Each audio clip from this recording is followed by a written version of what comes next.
kuliah wakaf kita pada kesempatan pagi hari ini. Tanpa berpanjang kala, langsung saja kita berikan kesempatan untuk pemateri kita pada pagi hari ini kepada Dr. Imam Teguh Sartono. Dipersilakan.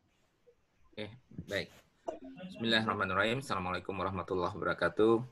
Para sahabat, rekan-rekan sekalian yang insya Allah dirahmati Allah. Ini sekarang kita memasuki sesi ketiga dari serial wakaf. Jadi sesi pertama kita sudah selesai dengan hakikat harta. Sesi kedua kemarin kita bicara tentang korporasi wakaf. Dan hari ini kita akan bicara tentang instrumen modern. Buat rekan-rekan yang sempat mengikuti sesi ini adalah merupakan ulangan dengan yang dilaksanakan di Badan Wakaf kemarin gitu ya. Tapi untuk yang ingin melakukan pendalaman nanti kita bisa lakukan tanya jawab. Kita langsung saja karena materinya cukup banyak dan kali ini agak menguras pikiran sedikit gitu ya, karena kita belajar skema-skema, grafik-grafik dan seterusnya. Baik, kita langsung saja masuk ke instrumen modern. Tetap kita akan mengacu pada hadis yang sama, ini menjadi basis kita, yaitu kalimat yang mengatakan bahwa aset wakaf itu harus ditahan, ya namanya juga wakaf, ditahan, kemudian manfaatnya diserahkan kepada mauquf alaih. Ini rujukannya adalah hadis kebun Umar radhiyallahu an di Khaibar. Dan kita sama-sama tahu kenapa kebun kurma, karena pada saat itu unit atau entitas bisnis yang ada adalah basisnya pertanian. Waktu itu belum ada PT Umar Tbk Enterprise, belum ada. Jadi seandainya waktu itu Umar memiliki PT Umar Tbk Enterprise, maka dia akan wakafkan perusahaannya. Nah, kemudian kalau kita lihat juga di sini, kalimat hadisnya sendiri berhenti menurut tidak dijual, tidak dihibahkan, dan tidak diwariskan, selesai di situ. Nah, kalimat keduanya adalah kalimat keterangan atau penjelas yang bukan berasal dari ucapan Rasulullah, tapi berupa informasi. Kemudian Umar menyedekahkan, seterusnya. Nah, sehingga inilah yang menjadi basis kenapa wakaf akhirnya banyak masuk ke area istihad, karena terbatasnya dalil yang menyertai wakaf ini sendiri. Dan keterbatasan tentang dalil wakaf ini harusnya dipandang sebagai sebuah rahmat, bukan sebagai sebuah batasan untuk wakaf bisa berkembang. Jadi justru ketiadaan ini adalah area dari para ulama untuk mengembangkan fikih wakaf sehingga bisa menjadi jawaban terhadap masalah-masalah yang kontekstual saat ini. Jadi misalkan apakah boleh habis, bagaimana kalau hilang atau rugi gitu ya. Pertama kita lihat apakah boleh habis. Kembali pada dasarnya seluruh aset yang tidak habis dalam satu kali konsumsi itu bisa diwakafkan. Makanya kita mengenal wakaf Al-Quran, kita mengenal wakaf seragam gitu ya. Tapi kembali lagi yang namanya Al-Quran, seragam, baju, kemudian ada yang masyhur juga adalah Utsman mewakafkan 300 unta berikut perlengkapannya pada saat mau berangkat perang dan seterusnya. Pastinya akan ada unta yang terbunuh dalam peperangan. Akan ada Al-Quran yang sobek dalam penggunaan. Kemudian pada akhirnya Al-Quran pun juga akan menjadi lusuh setelah 5-10 tahun dan seterusnya. Jadi intinya adalah apakah boleh habis? Semua benda yang ada di dunia ini pasti tidak abadi. Jadi selama dia dikelola secara baik dan penggunaannya dilakukan secara wajar, insya Allah telah memenuhi ini. Sehingga dalam waktu yang bersamaan pun nazir juga bisa merejuvenate, mendapatkan Al-Quran yang baru lagi, mungkin dari wakif yang berbeda, atau mengadakan seragam baru lagi, mungkin dari wakif yang berbeda. Dan kalimatnya sudah bukan ke situ, yang kita rujuk adalah hadis yang barang siapa berbuat baik yang kemudian diikuti oleh orang yang lain, meskipun yang kemudian atau yang menyusulnya itu lebih baik, maka yang pertama akan tetap mendapatkan pahalanya tanpa mengurangi pahala orang yang kedua tersebut, dan seterusnya sampai yang mengikutinya. Jadi intinya adalah di sini adalah kepiawaian nazir untuk menjaga keabadian adalah keabadian manfaatnya. Baik. Kemudian bagaimana kalau hilang atau rugi? Tadi kan habis atau hilang atau rugi. kita juga harus ingat ada jalur kereta Hijaz Railway yang dibangun oleh 7.000 nazir pada saat itu, yang menghubungkan antara Istanbul sampai dengan Madinah. Di mana saat ini jalur kereta tersebut sudah tidak ada, dipotong-potong, dan seterusnya. Lantas, apakah kemudian pahala orang yang berwakaf itu terhenti? Kalau semata-mata hanya melihat dari jalur keretanya saja, maka iya, fungsi dari jalur kereta untuk mengangkut penumpang dan transportasi hilang. Tetapi manfaat yang lain berupa spirit yang dilahirkan, kisah yang bisa diturunkan kepada anak cucu, yang kemudian melahirkan beratus-ratus atau beribu-ribu aset wakaf, itu akan muncul.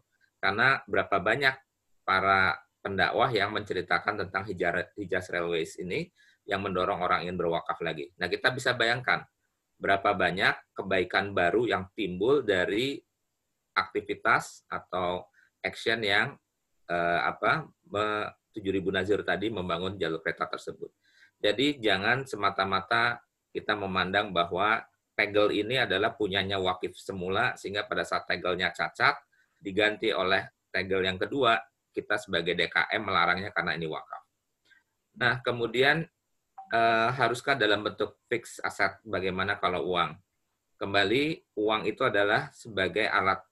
Pertama, kita akan bicara cash melalui wakaf melalui uang, jadi wakaf masjid tapi karena urunan, atau juga bentuk wakafnya adalah uang. Untuk wakaf melalui uang, cash wakaf asetnya uang, kalau wakaf melalui uang semua mazhab setuju. Tapi kalau untuk wakaf dalam bentuk uang, memang tidak semua mazhab sepakat, khususnya Imam Syafi'i. Tetapi wakaf uang ini sangat populer di kelompok Hanafi, di mana Hanafi sendiri umumnya beliau adalah seorang pedagang. Jadi dia memahami betul bahwa uang apabila dijaga dengan baik, maka bisa dijaga nilai kelestariannya. Kemudian berapa bagian yang boleh dikelola oleh pengelola? Nah, kembali, karena tadi dalam hadisnya mereka yang merawat boleh mendapatkan bagiannya asal tidak untuk menumpuk harta, itu akhirnya ditafsirkan beragam. Untuk Indonesia, kita hanya boleh mendapatkan 10%. Tapi kalau kita geser sedikit ke Malaysia, di sana umumnya rata-rata boleh sampai dengan 20%. Tapi kalau kita geser lagi ke Saudi, itu bahkan lebih ekstrim lagi. Yang penting di sana kalimatnya adalah sebagian besar diberikan kepada makuf alaih. Jadi sisanya tetap boleh digunakan oleh nazir, ya, dan di mana nazir mendapatkan bagian untuk itu. Termasuk berapa besar investment rate tadi. Ya, kalau kita cerita tentang Sumur Usman, itu separuh diberikan kepada makuf alaih, separuh reinvestasikan kembali. Oke, kita lanjut. Temporatos, siapa yang saja boleh menerima manfaat. Kita kemarin belajar tentang makuf alaih. Kemudian temporatos selamanya, kita sekarang masuk ke sini aja untuk merimain lagi. Ya, jadi kembali kita masuk ke unsur wakaf, wakif, benda wakaf, nazir, ikrar wakaf, dan makuf alaih. Wakif orang yang berwakaf, benda wakaf adalah benda yang diwakafkan tadi, yang tidak habis dalam satu kali konsumsi. Nazir adalah orang yang mengelola, dia atau lembaga yang mengelola, dia bukanlah pemilik. Jadi sesungguhnya nazir itu apabila dia tidak mampu mengelola asetnya, maka dia harus mengalihkannya pada nazir lain yang lebih mampu. Karena kalau tidak, dia zalim, karena dia tidak bisa menjalankan amanah sang pemberi ikrar wakaf. Ikrar wakaf sendiri tidak lain adalah kontrak, ya. Kalimat kontraktualnya itu semua ada di ikrar wakaf. Biasanya ikrar wakaf itu berisi menyebutkan apa barangnya, siapa nazirnya, siapa penerima manfaatnya, dan peruntukannya untuk apa. Kemudian makuf alaih adalah penerima manfaatnya. Nah, kemarin kita sudah sampai ini, sekali lagi supaya mudah mengingatnya, saya buatkan sebuah matriks. Pertama adalah dari sisi penerima manfaat, kita mengenal 3, yaitu ahli atau zuri, di mana penerima manfaatnya ada golongan atau keluarga tertentu.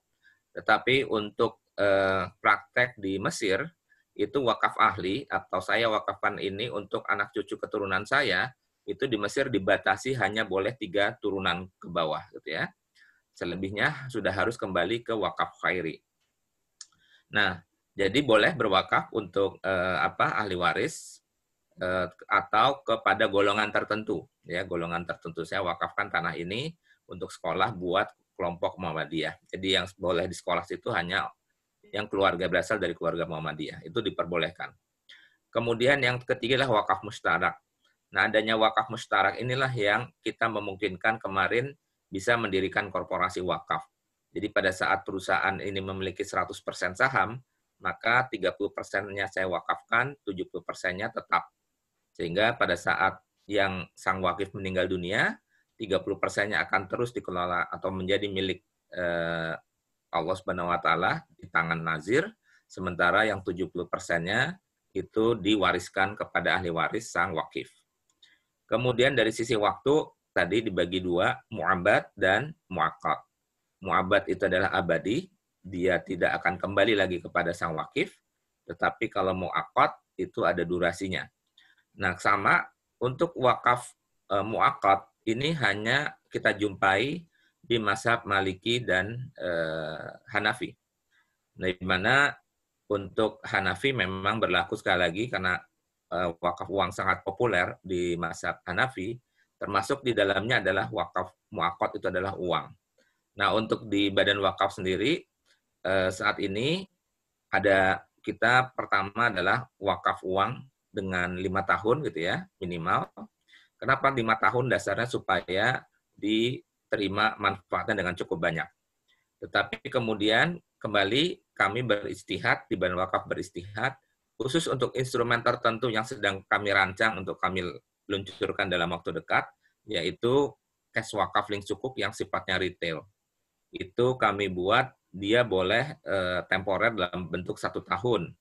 Nah, mungkin teman-teman bertanya, kenapa kalau 5 tahun kan tadi alasannya supaya manfaatnya banyak. Nah, kalau 1 tahun itu juga kembali supaya peminatnya banyak. Maka dengan peminatnya banyak, maka manfaatnya pun juga banyak, meskipun jangka waktunya pendek. Nah, ini yang sedang kita siapkan di Badan Wakaf Indonesia terkait dengan cash wakaf link sukuk retail. Kemudian penggunaannya. Penggunaannya terbagi menjadi 2, yaitu wakaf ubashir atau zati. Yang dimaksud ubazir atau zati itu ya zatnya. Artinya, sang nazir itu bisa langsung memanfaatkan bentuk aset wakafnya. Karena dia tidak perlu diapa-apakan. Contohnya adalah sang nazir itu menerima wakaf dalam bentuk makam, dalam bentuk masjid. Memang umumnya wakaf zati atau basyir ini adalah wakaf sosial. Tetapi yang berikutnya adalah wakaf mistismari. Istismar itu artinya investasi. Mistismari berarti dia menerima aset wakaf, tetapi kalau tidak diinvestasikan, kalau tidak diolah, maka tidak keluar manfaat wakafnya. Dan ini biasanya adalah saham, uang, dan seterusnya. Atau pabrik, gitu ya. Jadi wakaf produktif itu umumnya masuk ke dalam kelompok mistismari. Jadi dia harus diolah terlebih dahulu, baru manfaatnya bisa keluar. Nah, khusus untuk wakaf mistismari, ini nanti kaitannya dengan kompetensi nazir. Ya. Kalau kuburan atau apapun yang bisa langsung digunakan, maka nazir hanya menjaga fungsi daripada aset wakafnya. Jadi kalau dia menerima masjid, ya berarti kebersihannya dijaga, kemudian airnya dijaga, keran-keran tidak ada yang macet, tidak lumutan, dan seterusnya. Atau kalau perlu tambah sound system, dan seterusnya. Tetapi kalau dia nazir menerima wakaf jenis mistismari, dia harus memiliki kompetensi. Kalau dia menerima perkebunan, ya dia harus mengelola, memiliki kompetensi di bidang perkebunan, dan seterusnya. Nah, untuk mendapatkan kompetensi ini, sang nazir bisa saja dia berkolaborasi dengan pihak ketiga. Misalnya, kita mendapatkan wakaf rumah sakit ini belum ada manfaatnya kalau tidak ada operatornya. Maka kita nazir bisa saja berkolaborasi, misalkan dengan manajemen rumah sakit yang memiliki kemampuan untuk mengelolanya. Baik, kemudian jenis bendanya tetap aset bergerak selain uang dan uang. Jadi kalau melihat matriks ini saja, kita sudah tahu persis bahwa wakaf itu tidak bicara makam, musola, dan masjid saja. Baik, sehingga kalau kita tuangkan di dalam tabel, kurang lebih seperti ini. Wakif akan berwakaf, bisa dalam bentuk aset ataupun uang. Kalau dia lari ke yang atas, yaitu aset atau wakaf sosial, maka sesungguhnya yang dia kerjakan itu adalah kalau dia memberikannya dalam bentuk uang, dia adalah wakaf melalui uang. Misalkan untuk masjid atau untuk makam dan seterusnya. Biasanya panitia pembangunan masjid suka bikin kupon atau per meter 11 juta rupiah. Nah, itu sebenarnya kita wakaf masjid, meskipun transfernya adalah uang. Kemudian, yang berikutnya, kita masuk ke wakaf komersial atau produktif. Ya. Nah, dibagi menjadi dua. Kalau kita menerima aset produktifnya dalam bentuk real asset, misalkan tanah, rumah, pabrik, dan seterusnya, maka pasti ada dokumen fix asetnya. Mengenai pemberian wakaf dalam bentuk dokumen fix aset, itu dibawanya ke KUA untuk mendapatkan ikrar wakafnya. Kemudian dari KUA, biasanya KUA akan menanyakan siapa nazirnya, siapa wakifnya, dan apa benda wakafnya, berikut surat-suratnya. Maka surat-surat seperti apa, IMB, sertifikat, kalau di atas sudah ada bangunan, sertifikat, dan seterusnya, itu akan menjadi attachment bisa lahirnya ikrar wakaf yang dikeluarkan oleh KUA. Tujuan adanya attachment tanah, kalau itu berupa fixed asset, gunanya adalah untuk ditindaklanjuti oleh nazir dan wakif ke kantor BPN, supaya sertifikat yang awal itu akan ditarik dan akan diterbitkan sertifikat wakaf. Warnanya biru. Jadi kalau yang biasanya hijau, itu akan ditarik keluar, akan sertifikat wakaf warna biru. Nah, pada saat sudah keluar sertifikat wakaf yang warnanya biru, maka itu sudah menjadi bidang tanah yang paling sakti di permukaan bumi. Kenapa paling sakti? Karena kalau ada orang yang ngotak-ngatik apakah itu menjual, maka dia akan batal demi hukum. Diwariskan akan batal demi hukum apabila sertifikat biru tadi sudah keluar. Kalau dia ditabrak oleh kepentingan sosial, misalkan untuk jalan tol dan seterusnya, maka apabila dia kurang dari 2.000 meter, dia harus mendapatkan izin dari Kanwil Kementerian Agama setempat yang ditembuskan kepada Badan Wakaf. Tetapi kalau dia di atas 2.000 meter, itu bahkan yang memberikan persetujuan adalah Menteri Agama, setelah mendapatkan konsen atau rekomendasi dari Badan Wakaf Indonesia. Nah, kemudian aset tersebut dibangun di atasnya pabrik, dan seterusnya dijalankan mendapat keuntungan, masuklah ke wakaf alai. Sekarang kita masuk ke jalur yang bawah, yaitu wakaf uang. Nah, apabila kita terima wakaf uang, maka bentuk aset wakafnya itu adalah uang. Sehingga kita bisa, sang wakif harus membawanya ke LKSPWU. Pada dasarnya LKSPWU adalah bank syariah yang ditunjuk, gitu ya, lembaga keuangan syariah penerima wakaf uang, untuk mendapatkan sertifikat wakafnya. Nah, di dalam bank sendiri sebenarnya otomatis terbentuk apakah sertifikatnya dalam bentuk hard copy atau sertifikat dalam bentuk elektronik notification, itu sudah dimungkinkan. Jadi kalau nggak mau repot-repot berwakaf 50.000 sen ke rekening global wakaf melalui BNI Syariah, maka BNI Syariah akan menerbitkan bukti notification-nya saja secara elektronik, itu sudah sah menjadi akte ikrar wakaf. Nah, kemudian oleh nazir, uang tersebut dibelikan atau diinvestasikan ada dua macam. Pertama adalah investasi langsung dan investasi tidak langsung. Misalkan diinvestasikan langsung ke huler, penggilingan beras. Ini sebagaimana seperti yang misalkan ACT lakukan. Nah, setelah dibelikan penggilingan beras, maka dia mulai menggiling beras masyarakat, padinya dijual, mendapatkan laba, dan labanya itulah yang diberikan kepada wakaf alai. Apabila suatu saat pabrik itu atau lahan pertanian di sekitarnya sudah berubah menjadi pabrik yang lain, maka huler tersebut harus tutup. Apabila dia berasal dari investasi aset wakaf uang, maka dia boleh dijual. Karena aset wakafnya bukanlah hulernya, hulernya adalah investasinya. Aset wakafnya adalah uang, artinya bisa dijual untuk kemudian dipindahkan ke investasi yang lain. Kemudian yang berikutnya, kalau dia tidak investasi langsung, maka dia masuk ke bawah, itu dalam bentuk investasi instrumen, saham, obligasi, deposito, dan seterusnya, sejauh syariah comply.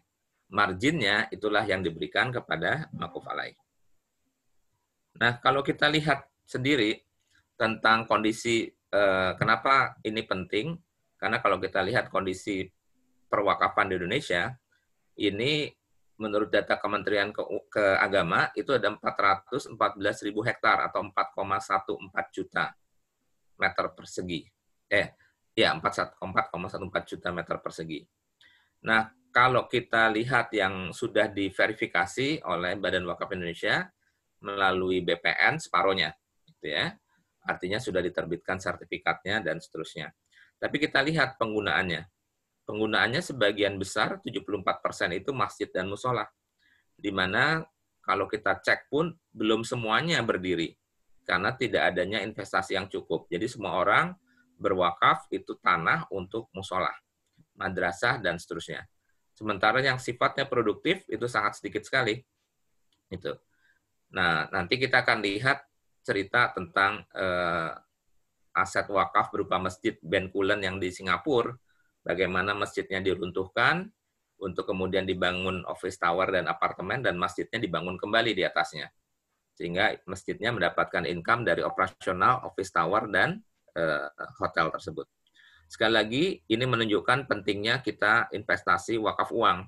Karena kalau tanah insya Allah sudah cukup, justru adalah kita membutuhkan uang untuk bisa mengoptimalkan return dari aset tersebut. Nah, dalam kesempatan ini, saya akan memperkenalkan 7 model instrumen yang masuk ke dalam kelompok instrumen wakaf modern. Pertama adalah cash wakaf deposit, deposit link wakaf. Nah, teman-teman bisa lihat di situ, ada cash wakaf deposit, ada deposit link wakaf. Ini sebenarnya mudah melihatnya. Kalau kalimat depannya wakaf duluan, maka dia transaksi dasarnya adalah wakaf. Tetapi kalau yang dibaca itu adalah instrumennya duluan, maka dasar transaksinya adalah investasi. Dia bukan wakaf. Wakafnya itu adalah dampak karena dia berinvestasi. Tapi hakikat akad awalnya adalah investasi. Beda dengan yang kalimat depannya wakaf duluan. Kalau wakaf duluan ya wakaf. Ya. Jadi kita lihat satu persatu saja langsung. Nah, ini yang pertama, kita lihat ekosistemnya dulu. Ekosistemnya dulu, kalau kita berwakaf uang, kembali lagi datangnya ke LKSPWU. Bisa melalui elektronik, bisa melalui fisik. Karena kembali ikrar itu cukup elektronik pun juga sudah. Karena zaman Rasulullah pun yang namanya ikrar wakaf itu juga hanya lisan. Maka setelah wakif, masuk ke banking platform, dia menyetor wakaf untuk siapa? Karena dia akan melihat, oh di bank, misalkan yang saya ambil judul ini Bank Syariah Bukopin, Bank Syariah Bukopin bekerja sama dengan nazir mana saja. Misalkan, oh di situ ada wakafnya ACT dengan sumurnya, kemudian wakafnya Dompet Duafa dengan rumah sakitnya, dan seterusnya. Akhirnya kita akan memilih salah satu. Itu berarti wakaf melalui uang.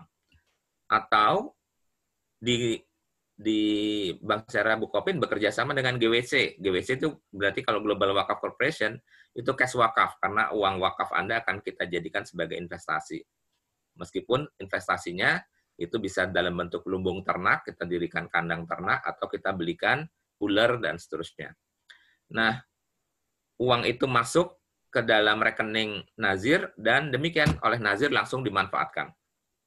Nah, kita akan berubah dari fase yang pertama, masuk ke fase yang kedua. Ini sedang disiapkan undang-undangnya oleh Kementerian Agama, dan saya nggak tahu, katanya sih masuk ke dalam komponen omnibus gitu ya, di mana salah satunya itu akan merubah bank syariah yang tadinya sebagai lembaga keuangan penerima wakaf uang, dia akan berubah menjadi nazir wakaf uang. Nah, kalau dia berubah menjadi nazir wakaf uang, maka yang harus menjaga nilai manfaat dari uang tersebut beralih. Yang tadinya ada nazir di bawah menjadi bank syariah. Nah, nazir yang di bawah berubah menjadi mitra nazir. Ini akan menjadi lebih ideal untuk wakaf uang, karena pada saat bank itu menerima, bank ini adalah lembaga yang sudah terbiasa untuk menjaga nilai daripada uang. Sehingga uang tersebut akan masuk ke dalam rekeningnya bank itu sendiri dalam konteks sebagai nazir, dan mitra nazir itu justru meminta pembiayaan kepada lembaga keuangan ini.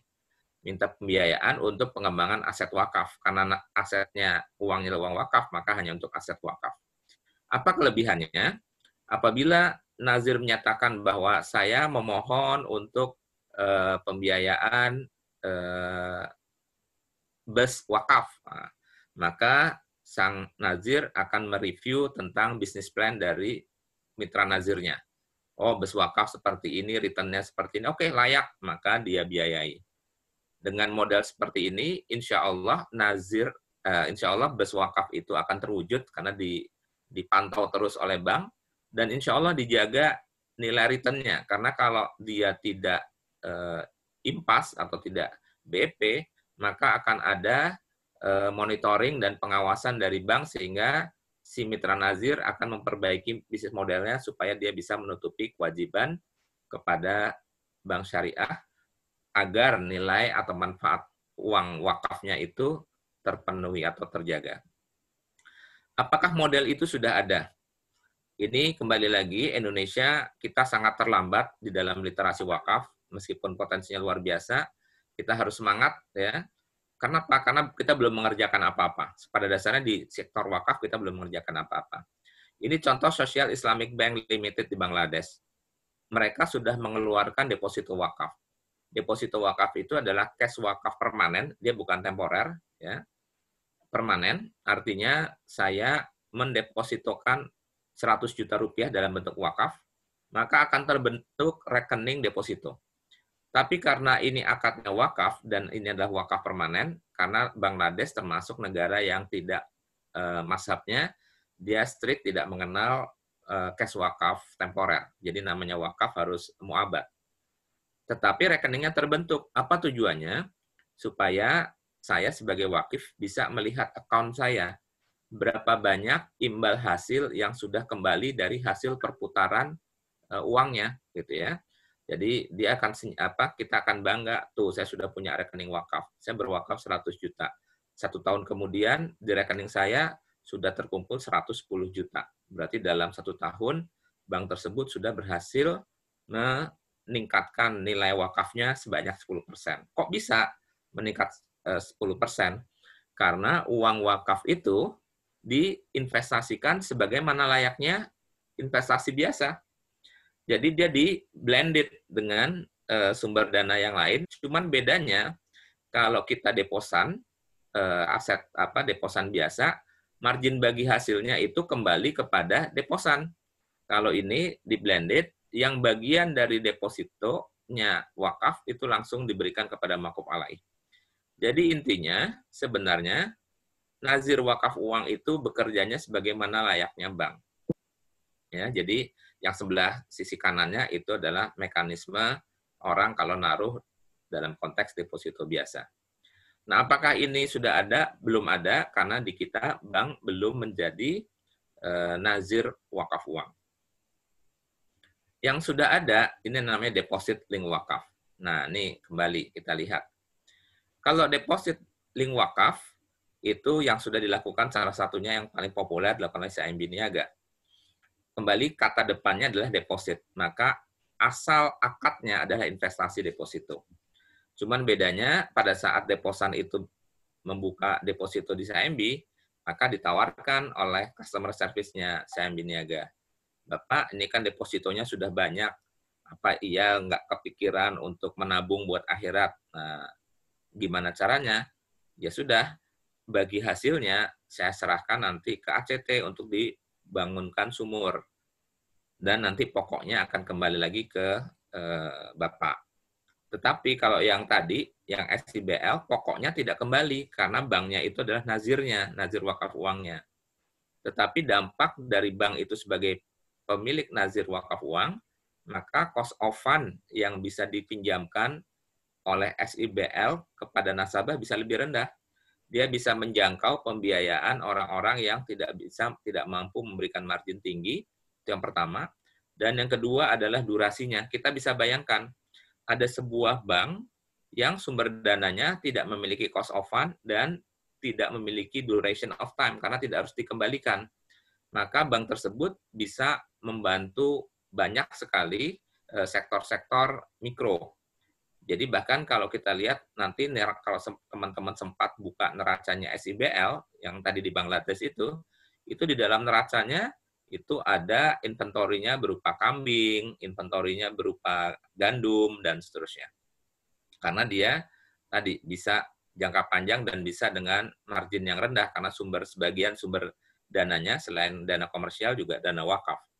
Nah, tapi kalau yang di sini itu tidak berpengaruh terhadap operasional CMB Niaga, dia marginnya juga tidak bertambah lebih rendah kepada peminjam. Kenapa?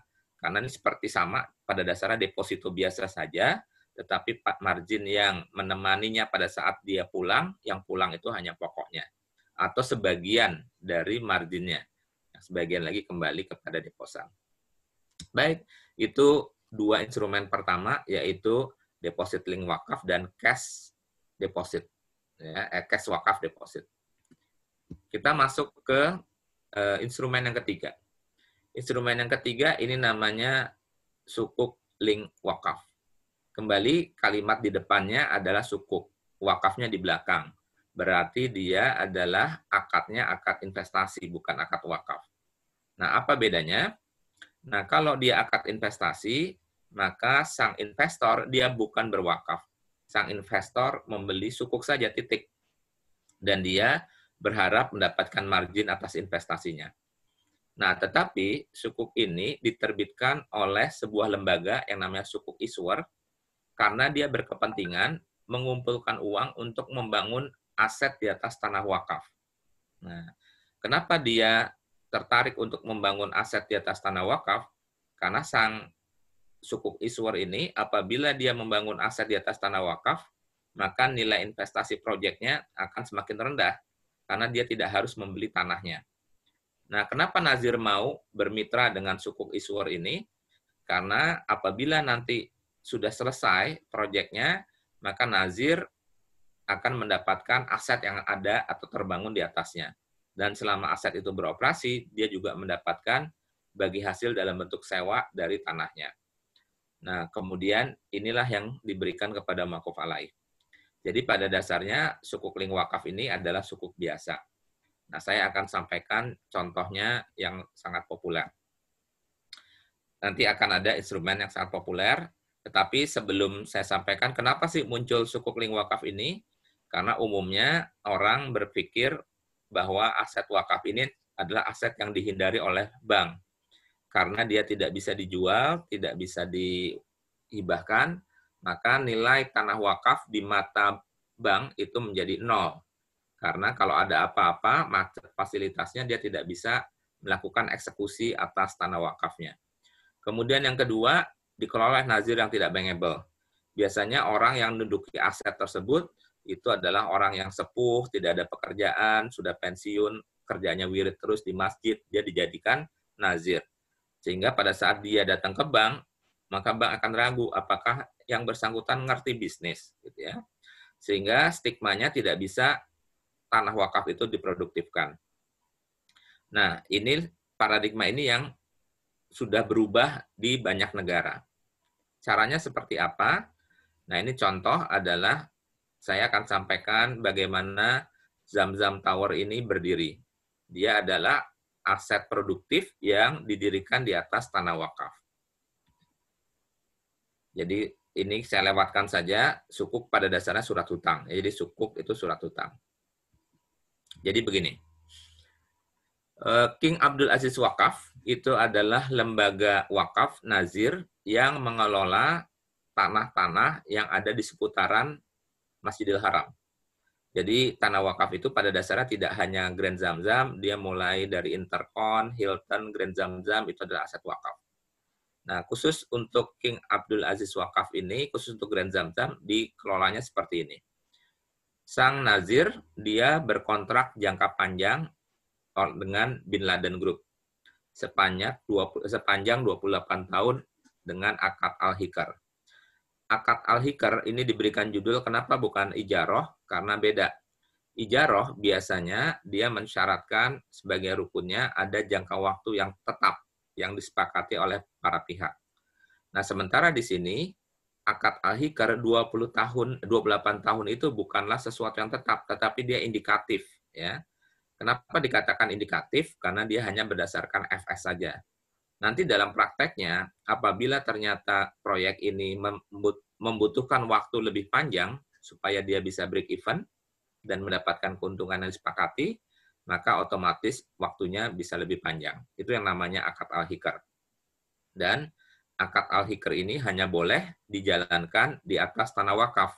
Karena tanah wakaf adalah pasti, dia tidak mungkin dijual, tidak mungkin diapa-apakan. Jadi jangka waktu dipanjangkan sekalipun, tidak ada manfaat yang bergeser, tidak ada tujuan yang berubah. Makanya boleh digunakan akad al-hikr. Nah, kemudian yang berikutnya, Bin Laden Group menunjuk Moonshot Real Estate sebagai kontraktor dan developer. Maka Moonshot Real Estate, karena dia mendapatkan order mendirikan Grand Zamzam, maka dia mengeluarkan surat hutang. Dia berhutanglah kepada masyarakat umum. Siapa yang mau berhutang, siapa yang memberikan saya hutangan, saya dapat order untuk mendirikan Grand Zamzam. Nah, di situ disebutkan bahwa sukuk yang diterbitkan adalah sukuk al-intifa.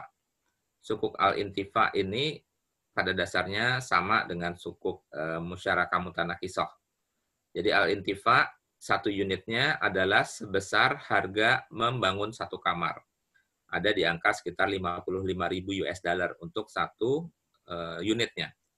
Apa yang didapat oleh pembeli sukuk al-intifa adalah time sharing. Dia boleh menginap di Zamzam selama 10 hari di tanggal yang dia tetapkan, sehingga sisanya bisa disewakan dan mendapatkan bagi hasil dari sewanya. Nah, kemudian sukuk al-intifa ini usianya 29 tahun, 24 tahun. Kemudian dengan menerbitkan itu, maka Moonshot Real Estate mendapatkan dana hampir sekitar 400 juta, maka berdirilah Grand Zamzam. Setelah nanti sukuknya lunas, karena hasil operasional Grand Zamzam, maka Grand Zamzam diberikan kepada Bin Laden. Kita lihat sukuknya 24 tahun, maka Bin Laden masih bisa mendapatkan honeymoon selama 4 tahun di belakang. Setelah itu baru diberikan kepada Nazir. Nah, akhirnya Nazir akan mendapatkan keuntungan dari keseluruhan manfaat dari Grand Zamzam, sewanya, dan seterusnya. Ini makuf alaihnya adalah Masjidil Haram itu sendiri. Jadi makuf alaih dari hotel dari Grand Zamzam adalah Masjidil Haram. Hal yang sama kurang lebih juga dilakukan oleh MUIS. MUIS itu adalah kayak di kita lembaga ulamanya, gitu ya, MUI-nya. Dan di sana ada MUIS sebagai nazir. Jadi untuk di Singapura, nazirnya itu adalah nazir sentral. Jadi orang kalau berwakaf di Singapura, maka penerima wakafnya adalah satu, nazirnya yaitu MUIS. MUIS itu tidak lain MUI. Jadi MUI itu ada sebagai lembaga fatwa dan ada sebagai lembaga nazir. Jadi dia punya Baitul Mal dan punya nazir. Waris itu adalah PT yang dibangun oleh MUIS. Jadi kayak Yayasan Global Wakaf memiliki PT Global Wakaf Korpora. Gitu. Nah, sehingga di situ yang menerbitkan sukuk adalah konsorsium, ya, konsorsium MUIS Baitul Mal, MUIS dalam konteks nazir, dan waris manajemen. Jadi MUIS nazir inilah dia yang memiliki tanah, ya.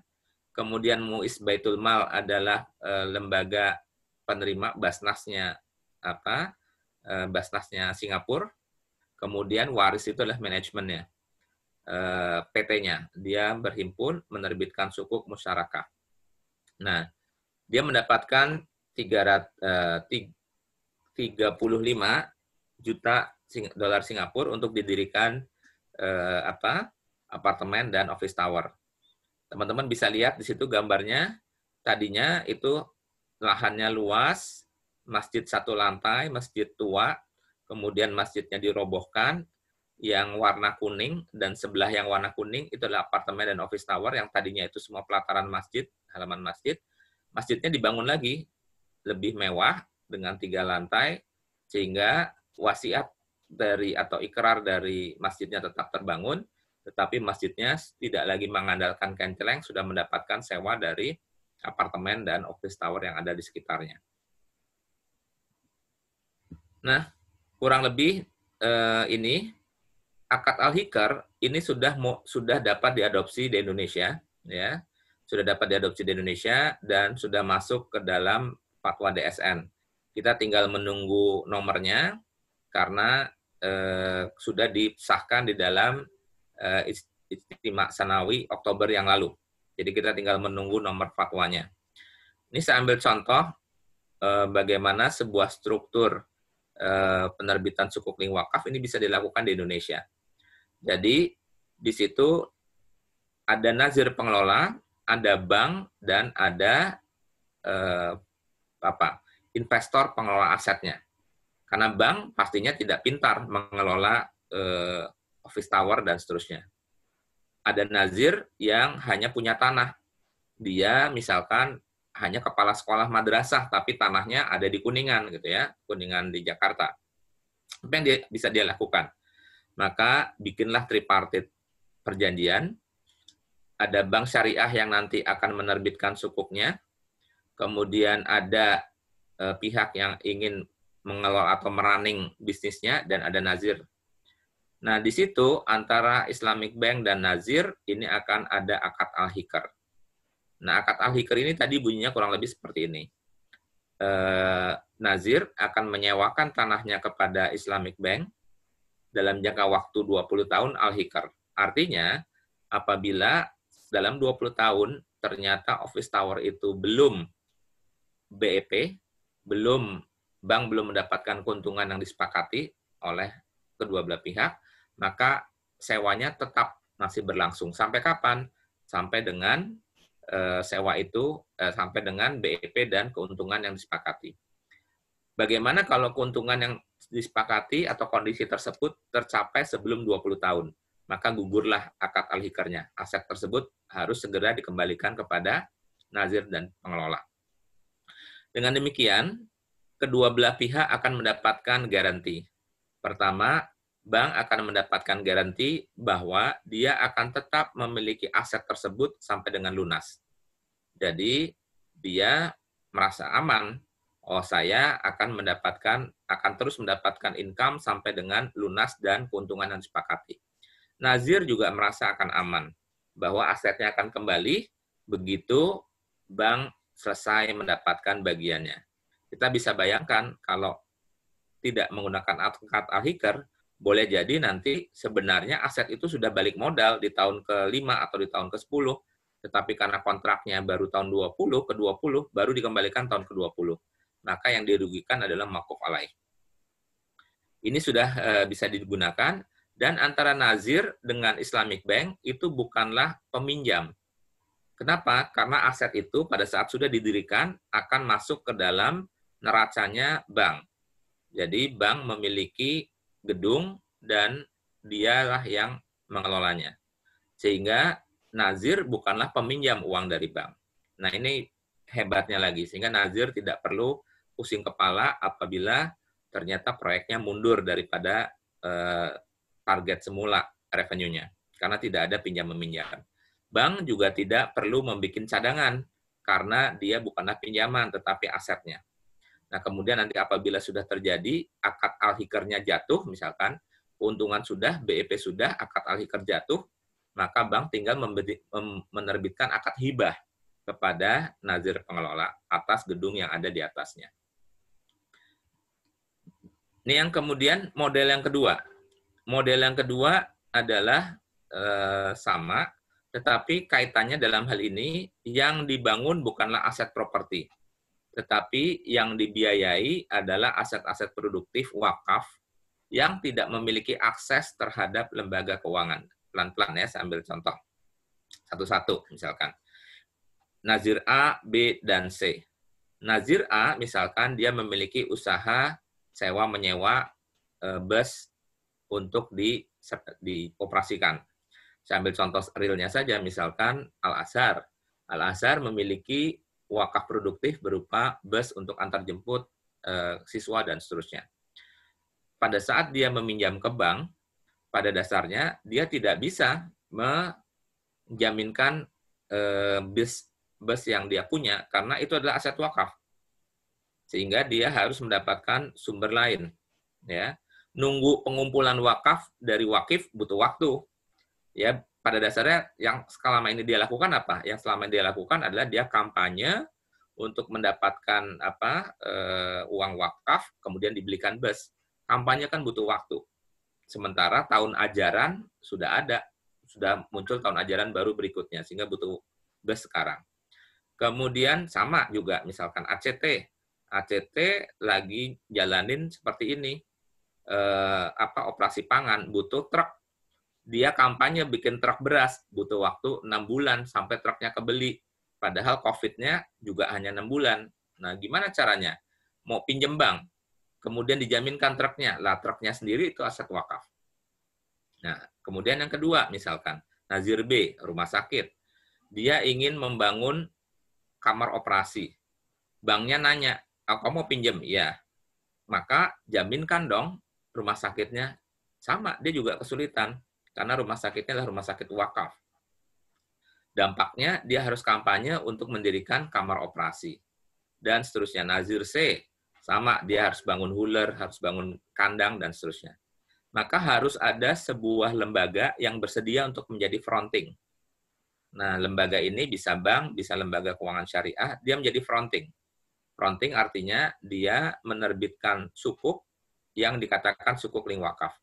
Wahai investor, saya menerbitkan surat hutang 200 miliar misalkan, di mana nanti 200 miliar ini saya pinjamkan ke aset-aset wakaf yang produktif. Lah, kalau macet gimana kata investor? Kalau macet itu tanggungan saya, si lembaga keuangan itu, gitu kan? Karena dia menjadi frontingnya. Nah, kenapa lembaga keuangan mau? Karena dia melihat pada dasarnya semua aset ini visible. Dia tidak bisa dibiayain cuman karena tidak bisa menyerahkan kolateralnya yang wakaf itu sendiri. Nah, inilah yang juga tengah dirintis, dan kebetulan saya sendiri yang rencananya akan menerbitkan sukuk link wakaf ini lewat salah satu korporasi wakaf yang ada di bawah GWC, Trihamad Syariah, tetapi terkendala kondisi COVID, jadi marketnya yang crash, jadi kita tunda sampai market obligasi atau market sukuk ini relief kembali. Oke, ini kita lewat. Nah, ini contoh tadi ya. Kalau uang pool sudah terkumpul, maka kita bisa biayai modal kerja dari rumah sakit wakaf, kita bisa biayai warung wakaf, kita bisa biayai pembelian kambing untuk ditaruh di kandang-kandang wakaf, penggilingan beras wakaf, wakaf sekolah gitu kan. Wakaf sekolah itu kan produktif. Sejauh sekolahnya memiliki orientasi keuntungan, dia produktif. Bus, truk, dan seterusnya. Kalau kita lihat sinergi, jadi lembaga wakaf yang di Bandung, dia punya restoran. Kalau dia mau menambah restorannya, bisa. Nah, ini contoh. Nah, sehingga dari dua ini, maka yang ingin saya tekankan tadi, salah satunya tentang akad al-hikr, itu sudah ditetapkan dalam fatwa DSN MUI, tinggal nunggu nomornya aja biasa. Di DSN MUI itu setelah disepakati, nunggu nomor itu bisa sampai 6 bulan. Itu sudah bulan Oktober 2019. Kemudian yang diadopsi adalah akad al-hikr. Ini hanya boleh dilakukan di atas tanah wakaf. Basis dari akad al-hikr pada dasarnya ijaroh. Tetapi kalau ijaroh justru rukunnya adalah ada waktu yang disepakati, sementara dalam akad al-hikr, waktu itu hanya sebagai indikatif, tetapi yang disepakati itu adalah term and condition-nya. Bahwa gedung ini akan berakhir sewanya apabila Anda sudah mendapatkan BEP dan keuntungan sebesar berapa. Itu disepakati kedua belah pihak. Kemudian dampaknya apa? Sesungguhnya aset atau tanah wakaf ini justru menjadi tanah yang paling komersial. Kenapa? Karena siapapun yang ingin berinvestasi di atasnya, itu dijamin keuntungannya dengan IRR dan BEP yang lebih tinggi, karena dia tidak perlu melakukan pembelian tanah wakaf. Gitu ya. Jadi dengan seperti ini, kalau kita literasikan ke semua pengusaha-pengusaha, saya yakin besok dia akan keliling-keliling untuk mencari tanah wakaf yang paling bagus untuk dibangunkan aset produktif. Sejauh yang dibangun di atasnya bukan nightclub dan seterusnya. Oke, kemudian ini sudah tadi tentang akad al-hikr. Nah, kemudian tadi kita sudah sukuk link wakaf, sekarang cash wakaf link sukuk. Kembali, kalau ini yang di depannya adalah wakafnya, baru sukuknya di belakang. Kalau wakafnya di depan, berarti akadnya dasarnya adalah akad wakaf, dia bukan investasi. orang membeli instrumen ini karena memang untuk berwakaf, ya. Makanya dia tidak boleh menikmati imbal hasilnya. Kalau tadi sukuk link wakaf, dasarnya adalah sukuk, dia boleh menikmati imbal hasilnya. Jadi salah satu kriteria wakaf itu sang wakif tidak boleh menikmati, tidak boleh kembali, ya, tidak boleh menikmati hasil dari aset wakafnya. Yang boleh menikmati ya salah satunya nazir, gitu ya. Tapi kalau wakifnya sendiri nggak boleh. Nah sehingga untuk kasus cash wakaf link sukuk di sini sama, dia cash wakaf ke LKS PWU, nazirnya adalah Badan Wakaf Indonesia. Dia mengumpulkan uangnya masuk ke dalam pool of fund untuk kemudian dibelikan mesin produksinya adalah portofolio sukuk yang diterbitkan oleh negara. Kita sudah terbitkan batch yang pertama sebesar 50 miliar, di mana umumnya wakifnya adalah institusi, kemudian sukuknya adalah 5 tahun, kemudian penerima manfaat dari kupon sukuk ini adalah Rumah Sakit Ahmad Wardi yang dimiliki oleh BWI, manajer operasionalnya atau pengelolanya adalah Dompet Duafa. Kita tengah kembangkan sama cash wakaf link sukuk, tetapi wakifnya adalah retail, di mana nanti sukuk negaranya itu akan dibuat feature-nya setahun, bukan 5 tahun, dan penerima manfaatnya adalah program-program penanggulangan COVID-19. Sedang digodok. Baik, nah jadi ini yang sekarang lagi ngetren tadi, teman-teman udah nonton videonya tentang wakaf saham. Nah, jadi apa itu wakaf saham? Wakaf saham itu dibagi menjadi dua, yang merah sama yang hitam. Nah, yang hitam itu adalah wakif mewakafkan apa? Wakif misalkan mewakafkan saham. Saham yang dia beli pada saat, misalkan pada saat Indofood listed pertama kali di bursa, dia beli. Kemudian diwakafkan ke Global Wakaf Corporation. Atau dia memiliki sejumlah saham yang kemudian dia berikan kepada Global Wakaf Corporation. Apabila Global Wakaf Corporation menerima sahamnya dalam bentuk saham, real saham, maka nazir itu hanya sebagai penyimpan saja.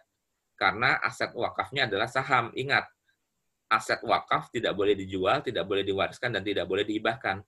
Maka apabila akadnya benar-benar sahamnya, maka dia hanya menyimpannya untuk mendapatkan dividennya, tidak bisa dijual. Nah, tetapi apabila dikerjakannya melalui manajer investasi, contoh tadi, Global Wakaf bekerja sama BNI Syariah. Beda sama saya, saya punya saham 100 lot, tiba-tiba saya datang aja ke Global Wakaf. Ini, saya serahkan kamu saham Bakri Plantation 100 lot. Maka Global Wakaf hanya boleh menyimpannya untuk menunggu dividennya.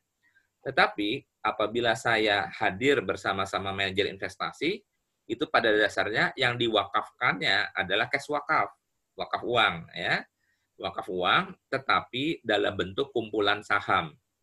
Biasanya itu lazim kalau saya seorang investor yang sehari-hari main di bursa, biasanya kita dikampanyekan, Anda nih main terus di bursa segala macam, apa nggak ingat mati? Oh iya, terus apa dong yang harus bawa? Ya udahlah, wakafkanlah sebagian investasi kamu. Maka yang diwakafkan adalah investasinya, bukan sahamnya. Atau dengan kata lain adalah setara dengan wakaf uang investasinya, bukan sahamnya. Nah, maka dia akan datang ke manajer investasinya, ke BNI Syariah, saya mau berwakaf saham dong. Siapa yang sudah bekerja sama dengan Anda? BNI Syariah bilang, kami punya rekening rekening nazir ACT. Oke, ya sudah. Nih saya wakafkan ya, sekian lot ini, sekian lot ini, sekian lot ini, sekian lot ini. Saham ABC. Maka oleh manajer investasi itu laksananya LKS PWU. Dipindahkanlah dari rekening wakif ke rekening Global Wakaf. Nah, setelah pindah ke rekening Global